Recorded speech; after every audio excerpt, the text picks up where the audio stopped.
Hello, everyone, and welcome to Will County Justice, a show where we're trying to do our best to present to our citizens what the courthouse is like and what our criminal justice system is all about. Today, I'm very proud to have on our show, the nature of our show is going to surround our drug court program. And everyone should know, of all the programs that we have in our county, our drug court program is nationally recognized as one of the most successful drug court programs in the nation. And the main reason for that is clearly the individual we have as our guest today, which is the Honorable Judge Stephen White, who is presiding judge of the criminal division at the Will County Courthouse. He is supervising all of the criminal courtrooms in our courthouse. Judge White is also the initiator and presently presiding in the drug court program. I want to take a few minutes to talk about what the drug court program is and some new concepts in dealing with abused individuals that come into the criminal justice system. There's a new concept in criminal law called coerced compliance. Under the old theories, when an individual who was an addict came into the system, we provided them with treatment in the hopes that that treatment would cure them of their addictions.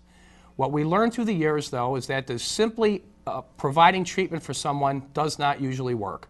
What we found works is when a court, such as Judge White, coerces the compliance, that gets the ball rolling in the right direction, and then eventually the individual will realize that they want to better themselves, and that's when the program will kick in, and hopefully we won't have someone committing crimes in the future. A little background on our drug court program. First, there are some definite limits as to who can participate in the drug court program. Only nonviolent offenders, individuals with less than 3 convictions in the last 10 years, and no one who is charged with driving under the influence of alcohol. There's also some other conditions which we will talk about later when our drug court director, Phil Meyer, is here on the show. We also want to make it clear that there are 3 basic requirements, and you're going to hear about them through drug court. Those are the ones that are statutory. These are Judge White's, and these are the ones that really count in court.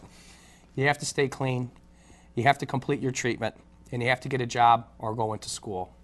And the consequences of what those requirements can do to you are going to be made clear in the next few minutes. And I'd like to take a moment to introduce, I think, a real asset to Will County, the Honorable Judge Stephen White. And thank you for joining us today, Judge White. Thank you for having me, Jeff.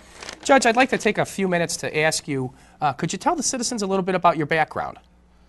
Well, I grew up in Will County, grew up in New Lenox, went to grade school there, also attended Lincoln Way High School. After that, I went to Bradley University, got my bachelor's, and then went to what was Lewis Law School and is now Northern Illinois Law School. But basically homegrown here in the area, here in Will County, and married my high school sweetheart, where we now live in Mokina. So my wife, Barb. And there's not a lot of folks in Lincoln Way that don't know Steve White or his family, I have to say that. Judge, I'd like you to tell the citizens a little bit about your legal career, and before you do that, I have to set this question up to some degree. Many years ago, about 12 or 13 years ago, there was a very young, very green felony prosecutor who, everyone has to try their first felony case. Well, that young and very green prosecutor now happens to be the state's attorney. And the person that I tried that case with, and I don't know, Judge, if you even remember it, Judge White at that time was the first assistant state's attorney, and he was in charge of all of the lawyers in the office, including myself. And he was nice enough to try my first felony case, and it was you and I against now public defender John Preen and a defendant, and I really, to this day, remember that case to no end. Could you tell us a little bit about your legal career and how you came through in the justice system here in Will County? Well, it's kind of right. I started when I was first in college at Bradley University. It happened to be the time when Richard Speck was on trial, and they tried his case down in Peoria. And my college roommate and I wanted to go down and see it. Well, we ended up watching almost the entire trial that's down there, which really started me on the way that the courtroom was the place to be. I knew that's where I wanted to be. Matter of fact, my roommate's now also a lawyer. He practices in the city of Chicago. But anyway, that started me. I knew I had to get to the courtroom. So when I came out, I taught for a while. Then I was got out of law school. I became a prosecutor at the Will County State's Attorney's Office. At that time, what's now Senator Ed Petka hired me, took me on in the State's Attorney's Office, where I started, and I was there for 13 years, where I came up through the ranks, was the felony chief, and then the first assistant state's attorney there. So when it came out, and you know, I love the courtroom, so it was a natural step for me at some point to go onto the bench. It was what I thought, because I'm still in the courtroom, and you know, it's kind of like a basketball players, baseball. You know, when you can't feel the ball too much anymore, or you get tired of that, it's time to become an umpire or a referee. But you're still on the court. Well, when you first became a judge, a lot of us had to ask ourselves how someone with such a competitive nature would enjoy sitting up there. But you've done a wonderful job of it. Judge, I want to ask you, the drug court program is what's called a diversionary program. And I've known you for a lot of years, and I'm interested in asking you now for the first time, when you first were presented with the concept of a diversion program as a former prosecutor, what were your first thoughts about it? Well, I know you have a couple of our participants here. I've made no bones about when I first started this, I did not like the program. But when we went into it, I made it very clear. I said, if I was put as the judge of the drug court program, I was going to do everything I could to make sure that it worked. And my doubts really came from I was unfamiliar with the concept. We took the concept that at that time was nationwide, and we then molded it to what everyone here in our county could live with and exist with. So we've taken it, we've molded it to meet not only the criterion that your office has, but also the criterion of the judges that was here. So, and it is. It's not like we didn't work and get people treatment, prior to that. But in taking them in and working with the program and structuring our rules as compared to other places that may be throughout the country was something that took some time, took some effort. And with the help of your staff, the public defender's staff, we have some marvelous staff over at the jail to get our people and work with our people. We were able to formulate a plan that we thought would work. We have some of our success stories that are here, and they can give you a little better idea of their perspective as far as me. But we wanted to make sure, it's very simple. We have very simple criterion. There's only two ways to leave our program, and that is out of the criminal world and no longer an addict and clean, or you're in the Department of Corrections, you're in the penitentiary. Those are the only two ways to leave. I tell everyone when they come in, they will leave society as a drug abuser one way or the other.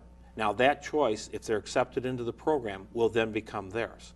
And we've had a couple who have decided to take the other route, and they still are not in society as a drug abuser. They are not out as we speak right now. So. Let me ask you, as far as you talked about the concept nationally, what is the concept of the Will County Drug Court program? Now, I've seen it. I've seen how you do your court, and I'd like to spend a few minutes after that to give the citizens a visual as to how you do your average call on your Thursday afternoons. But just from a conceptual nature, what is the Will County Drug Court set up to do? Well, we're set up, when you take the individuals, if someone is applying for our drug court, and it should be known, anyone can recommend someone for our drug court. Whether or not they qualify is something that we go through. But we've had parents who have called me to where people have come into the drug court. We've had Louise Ray, who you're familiar with, who has called me with individuals who've come into the drug court. The public defenders. We've had a police officer. One of our first graduates was really referred to us by the officer who arrested him and came in. And he's now a graduate out and working full-time now. So our referrals can come from basically anywhere in the community. Once we get them, they'll come, they'll watch our drug court. It's Thursday afternoons. They start at 1 o'clock, and they basically have their own NAAA meeting amongst our own participants. Those that are in jail, those that are out, they all meet together in a room by themselves to discuss the issues. Once court starts, after that meeting is over, and we go through our staffing, which is probably about 1:45 to 2 o'clock, then I meet and see each of the participants when they are in court and meet with them personally at that particular time. So what we try to do, and before they're actually in, they're there about 3 to 4 times, 3 to 4 weeks. They're there to see how the program operates, so they know what I'm like as a judge. They know what the drug court team is like, and they've now seen the successes, because one of the people who you have here who's been a graduate but comes back virtually every week to the program and meets with people. So they see the successes, and they see the whole program for that 4-week period of time.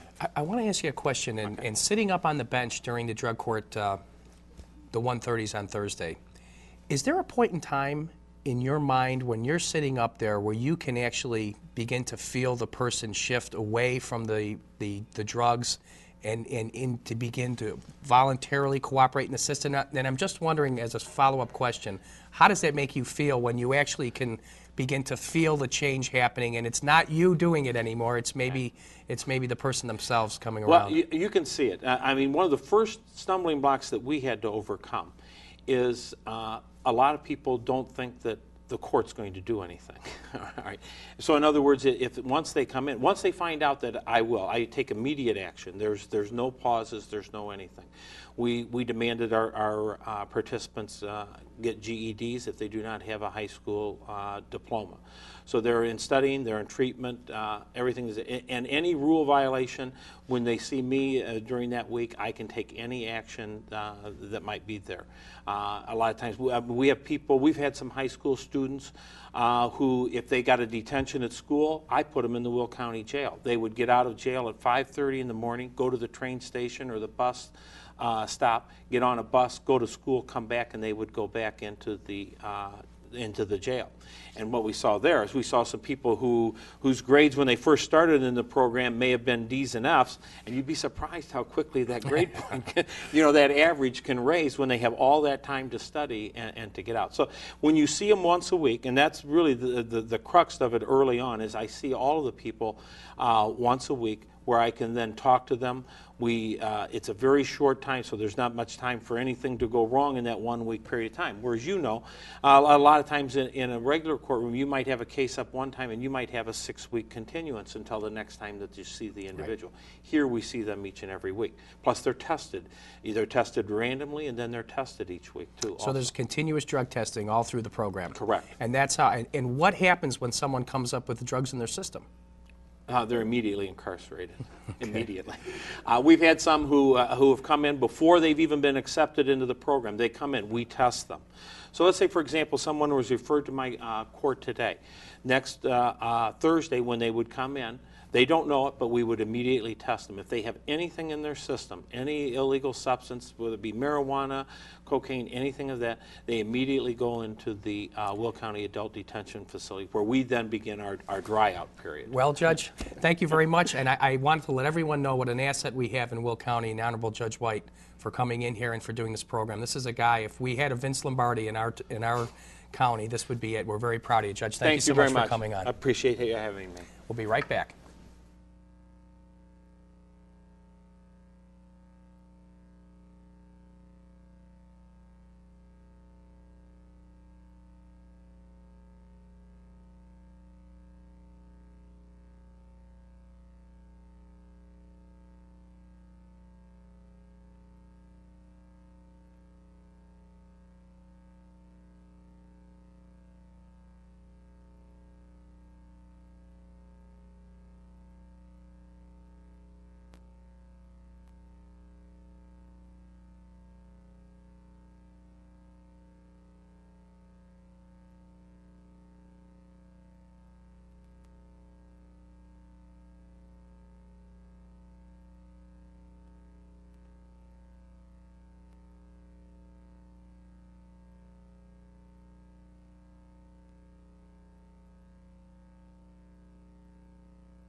Welcome back, everyone.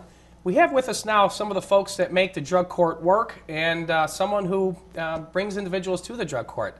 I'd like to welcome Julie McCabe from the Center for Correctional Concerns, and Phil Meyer, who is the director of the Will County Drug Court Program. First, Julie, I'd like to ask you, the Center for Correctional Concerns, what is it and what do you guys do? We're a not-for-profit organization that provides programs inside the Will County Adult Detention Facility.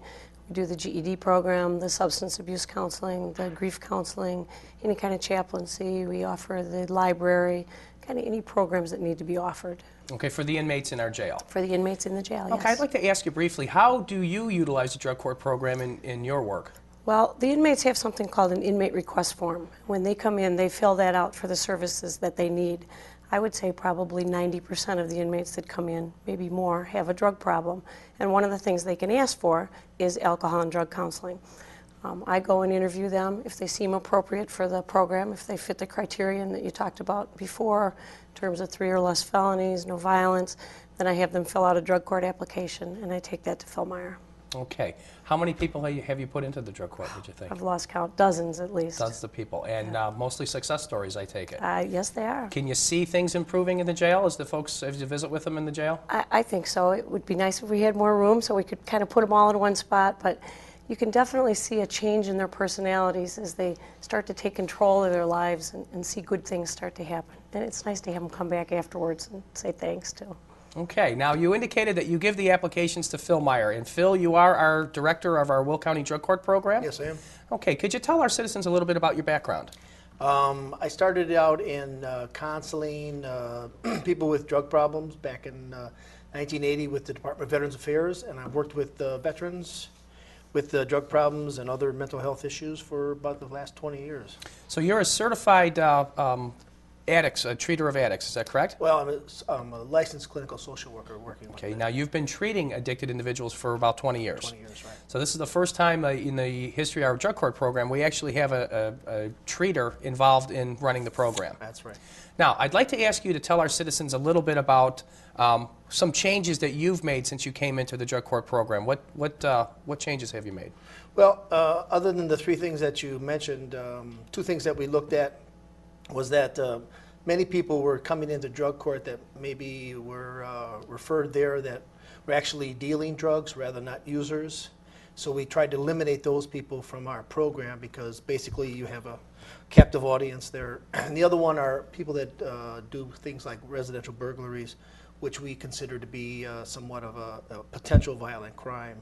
So basically we get people that have drug problems, and we identify them and we staff them and hopefully we take them into the program. It's an arduous program. It's tough. It's the reason it's successful is because of the judge and the team that works so hard. And like you said, we get to see people change their lives right in front of our eyes.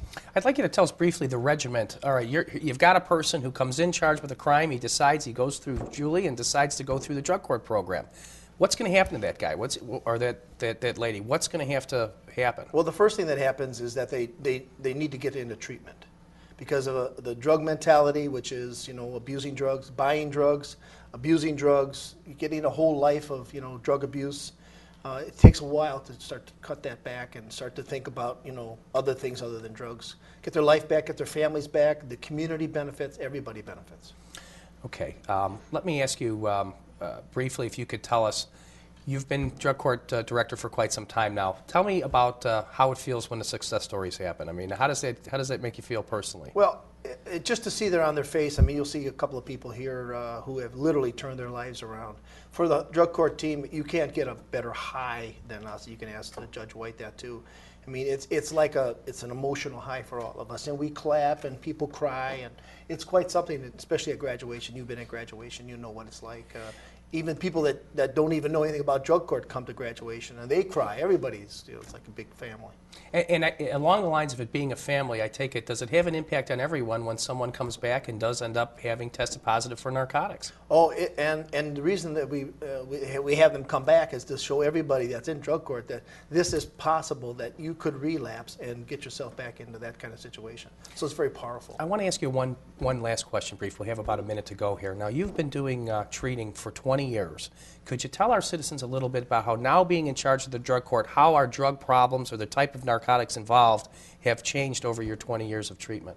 Well, the drugs are worse, much more powerful than the early days with marijuana. Crack cocaine is our biggest problem probably in Will County. We have club drugs that are insidious, that are coming up in our high schools, even our junior high schools. And these are the things that we have to get on top of right away, and people have to be aware of that these are out here. You know, and I want to go a little bit over on this one because I think it's important for our citizens to know, with an individual like Phil here, to answer this. We've got citizens that will be watching this show that may be suspicious that their sons or their daughters may be involved in narcotics. Take a minute, if you would, to tell us some of the symptoms and what you think a mother or a father should do to help their child out in the event that they're faced with this. Well, real literally, the most important thing is to be talking to your children about them and to listen to them. The second thing is, if they start changing friends, if they start activities that normally they wouldn't be doing, that's a pretty good indication. And literally, you can ask any teenager, anybody in high school, they can go 5 minutes away from the school, 5 minutes away from their neighborhood, and they can find the drugs. It's here. And they need to talk to their kids. That's the most important thing. And the kids will tell them. Maybe not right away, but they will tell them. Okay. Okay, everyone, thank you. We'll be back in a minute with some success stories from drug court.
Welcome back, everyone. We're going to finish our show today with some a success story from drug court, and I hope a future success story from drug court. We have Michelle Rossi, a drug court participant, and we have Miller Taylor, a graduate, one of our first graduates of the drug court program. I'd like to start off by asking Miller a few questions.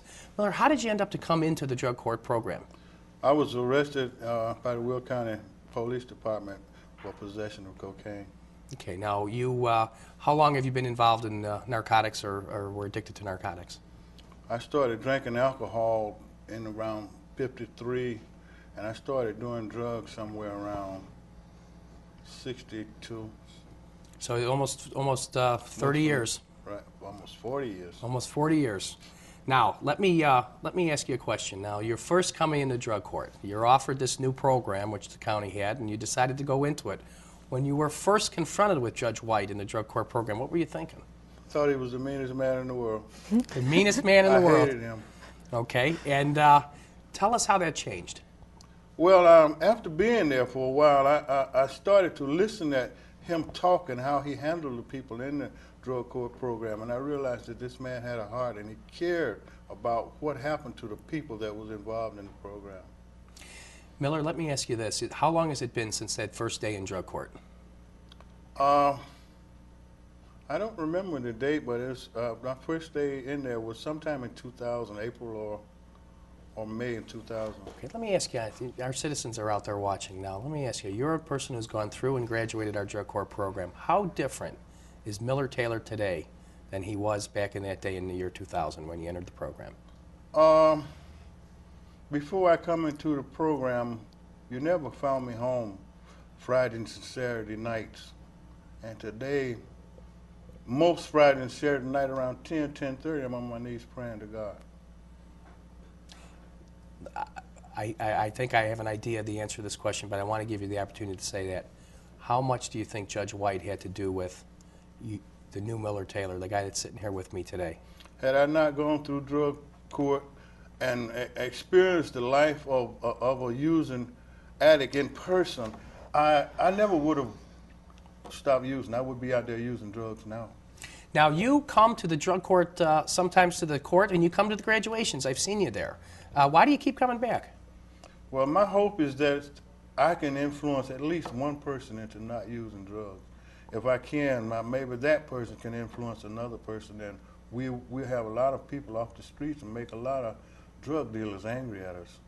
Okay, that's what I like to hear, especially with our programs for drug dealers, which is very different than our program for drug users, mind you. I'd like to turn a minute to Michelle Rossi. Michelle, how long have you been in the program? I've been in the program since September of last year. Okay, and how did you come to be in the program?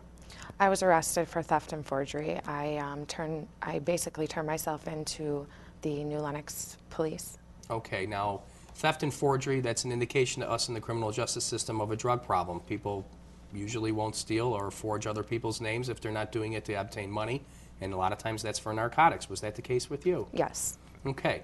Now, let's talk about your first day in the drug court program. What did you think of Judge White and the program while you were still under the influence and addicted? What did you think of the program? I didn't want the program at first. When I had gotten into the program, I didn't like him. Now he scares me. As you should. And, you know, I do what I have to do, you know, because I don't want to end up in prison or dead. Okay. And let me ask you a question now. Thursday afternoons are the drug court times. Now, do you look forward to those hearings, or tell me how you feel about them? The meetings, do I look forward to? No. Sometimes it's, you know, it's a lot of talking, like bad talking, stuff like that. We don't really get to the point sometimes. But yeah, I do enjoy going to court. Okay, let me ask you this. How much more time do you have in the program? A lot. All right. Well, I want you, as Judge White does, as Miller does, we want you to succeed. I'd like you to tell our citizens why you are going to successfully complete this program. Why I'm going to? I have 3 children that I have to take care of, and I don't want to end up in prison. And that's just where I'm at today. That's not my goal, is to end up in prison. And how different do you feel today than you did when you first entered the program?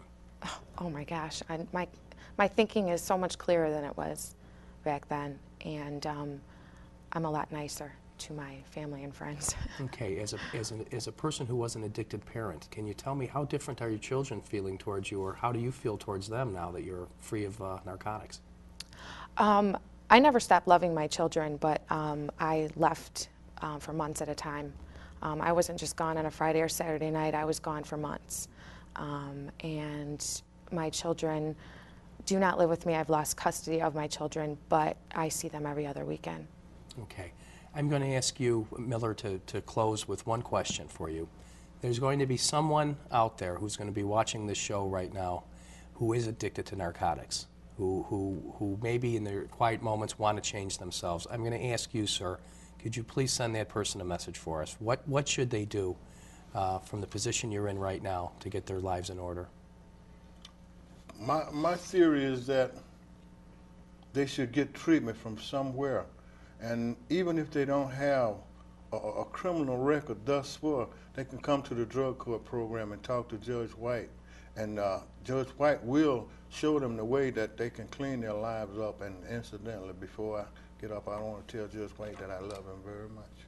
Well, as I'm sure he loves you, and I'm sure he takes care of so many people. This is and I want to close by telling everyone, this is a drug court program, which is first the most successful in the nation, and second, it works because of Judge White and because of the way he feels and the way he cares about people like these individuals we have sitting across our table. We're very proud of Judge White, very proud of our program, and we'll see you next month.